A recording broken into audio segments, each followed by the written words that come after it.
I would love to share a fun fact about you, if that's okay. Yeah. It's something that makes your participation in the podcast even more special, which is that you came into visual effects after a successful career as an international DJ and a record producer. Would you mind taking us through that transition? Yeah. So I worked all through the most of the 90s and early 2000s as a DJ and record producer, and I was pretty successful.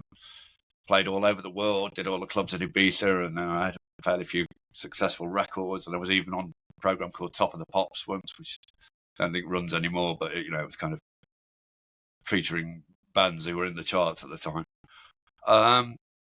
But as I got into my sort of early 30s, I was finding that I was getting more and more work overseas, which was great. Got to see the world.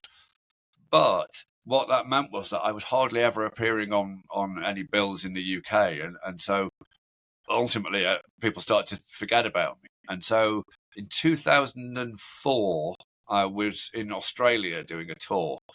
And my girlfriend, who's now my wife, we were in Byron Bay on the beach.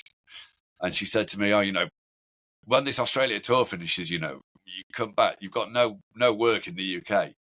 You might need to think about getting another job or doing something different. She pulled out a prospectus for a local university and said, choose a course. So being a keen gamer at the time, I chose this sort of games design course, primarily a coding course, really, but there was a little bit of the sort of 3D aspect to it. And when I started doing this university degree, I just found myself sort of got sucked into the whole 3D modeling and animation.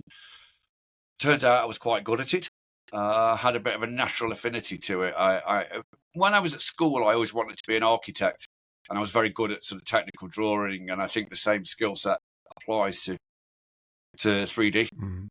And I very luckily had a friend who was a compositor working at Double Negative, who I knew from years before when they'd been a student in Derby, where I lived. And so I used to send him bits of my work, and he suggested that, maybe I should think about doing my internship part of my course in visual effects rather than games.